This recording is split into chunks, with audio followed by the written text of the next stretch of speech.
एक राम दशरथ के बेटा, एक राम है घट घट लेटा। एक राम का सकल पसारा, एक राम जगत से न्यारा। साध संगत जी, ये 4 प्रकार के राम दुनिया वाले बताते हैं। अब इस 4 राम में कौन से राम को पूजा जाए, किसकी भक्ति किया जाए। साध संगत जी, एक राम दशरथ, राजा दशरथ के पुत्र के रूप में अवतरित हुए, जिन्होंने सीता के खोज में रावण से युद्ध किए और अपना जीवन काल समय व्यतीत किए। साध संगत जी, एक राम है घट घट लेटा। साध संगत जी, सभी घट में जो बैठा है परमात्मा, जिसको आत्मा के रूप में कहते हैं कि ईश्वरन सजीव अविनाशी।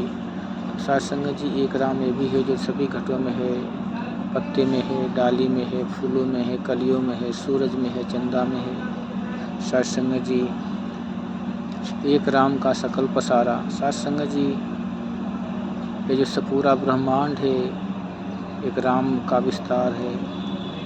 जो इसका शरीर मान लें, कण में जो व्याप्त है रमा राम, एक राम है जगत से न्यारा। साध संगत जी, परमात्मा 4 प्रकार के बताते हैं लोग जो अज्ञानी होते हैं, लेकिन साध संगत जी, सतगुरु ने आज इसका पर्दा फाश करते हुए खोल के बता दिया कि यही राम दशरथ के बेटा, यही राम है घट घट लेटा। इसी राम का सकल पसारा, यही राम जगत से न्यारा। साध संगत जी, ये जब कहते हैं कि जब जब होई धर्म की हानि, बाढ़ई असुर अधम अभिमानी। तब तब धरि प्रभु मनुज शरीरा, हरहि सदा सज्जन भव पीरा। जब जब अधर्म बढ़ जाता है, पाप बढ़ जाता है, साध संगत जी, त्राहि त्राहि होने लगता है, तब तब ये रूप बदल के परमात्मा किसी न किसी रूप में अवतरित होके और धर्म की ध्वजा फहराता है और अपापियों का नाश करता है। साध संगत जी, इस प्रकार रावण और कुंभकर्ण को मारकर इन्होंने राम राज्य का स्थापना किया। साध संगत जी, फिर कुछ समय के बाद कंस जैसे अत्याचारी हुए। साध संगत जी, द्वापर युग में उसको मारने के लिए इन्होंने कृष्ण का रूप धारण किया। साध संगत जी, भस्मासुर जैसे राक्षस को मारने के लिए इन्होंने कितना शंकर जी का रूप धारण करके उनको खत्म किया। साध संगत जी, विष्णु का रूप धारण किया।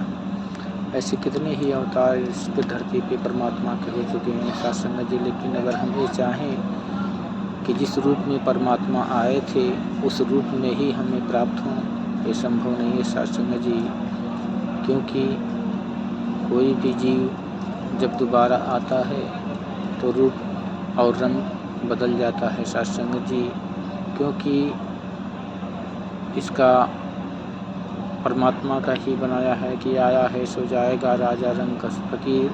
कोई विमान पर चढ़ चले, कोई बांध चले जंजीर। साध संगत जी, जो धरती पे मानव रूप में आया है उसे जाना पड़ेगा, चाहे वो कोई भगवान हो, पैगंबर हो, पीर हो, गुरु हो, सबको इस शरीर को, नश्वर शरीर को त्यागना पड़ता है। इसलिए वो राम को खोजो जिस राम का गीता में भगवान श्री कृष्ण ने अर्जुन को बताते हैं विराट स्वरूप में कि देख मेरा ये विराट स्वरूप। साध संगत जी, उस रूप को ध्याना है, उस रूप को पाना है, उस रूप को प्राप्त करना है, क्योंकि ये रूप अगोचर है, जिसका लिखा है कि तुम हो एक अगोचर सबके प्राणपति, किस विधि मिलूं दया मैं तुमको कुमति। साध संगत जी, ये मन कुमतियों से भरा हुआ है, वो रास्ता नहीं पाता है कि इस परमात्मा को रमे राम का जो कड़कड़वासी है, गटगटवासी है, जो जाता आता नहीं है, समय के साथ बदलता नहीं है, शस्त्र से कटता नहीं, अग्नि से जलता नहीं, पानी से भीगता नहीं और हवा से उड़ता नहीं, ऐसे परमात्मा को पाने के लिए गीता संदेश दे रही है। लेकिन साध संगत जी, क्या ऐसे परमात्मा को हमने प्राप्त कर लिया है?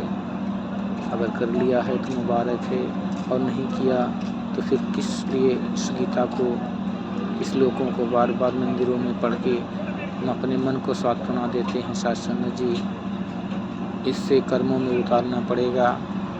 कहते हैं कि जिस प्रकार पहले युग में भोजन से भूख मिटती थी, आज भी भोजन से ही भूख मिटती है।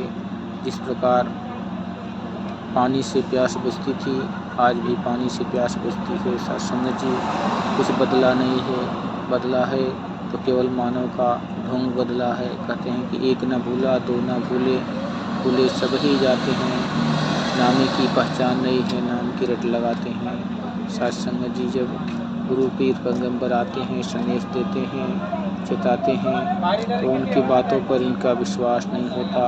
जब ये चले जाते हैं तो उनकी बातों को लेकर ये झंडा बांध के टिटोरा पीटते हैं कि मैं भक्त हूँ, मैं फलाना का भक्त हूँ। कबीरदास जी आए, मीराबाई हुई, संत तुकाजी राम जी हुए, सत्संग जैसे तमाम लोग हुए जो पीर पैगंबर के रूप में आए, कृष्ण के रूप में आए, राम के रूप में आए, लेकिन इन्होंने संदेश दिया मानव को। लेकिन सत्संग जी इनसे विद्रोह करके, लोग इन्हीं से लड़ाई करके अपनी सारी कायनात को ख़त्म कर लिए सत्संग जी। इसलिए कहते हैं कि पहचानना जरूरी है।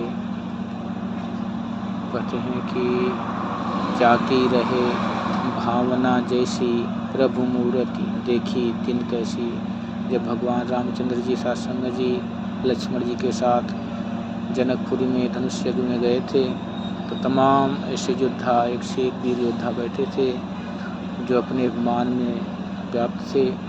उनको जब उनकी नज़रें भगवान राम 12 वर्ष के थे, उनके ऊपर जब पड़ती है तो बहुत भयंकर रूप दिखाई देता है। लेकिन सत्संग जी उसी के अंदर जब बैठते हैं, संत महापुरुष देखते हैं, तो इन आँखों को कहते हैं कि आज मेरी आँखें धन्य हो गई इस प्रभु परमात्मा को पाकर।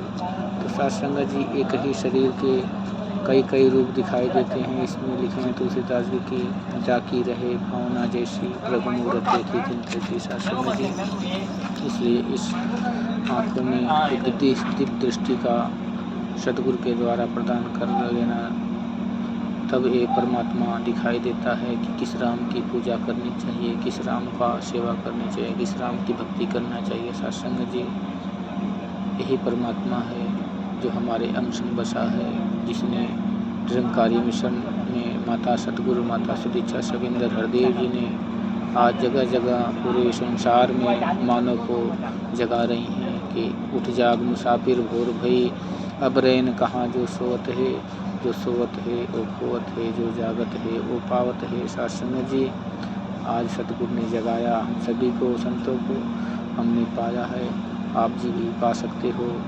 आओ प्रभु के दर्शन कर लो। वह तो सभी इंसानों को मानव मुर्शिद बना रहा है।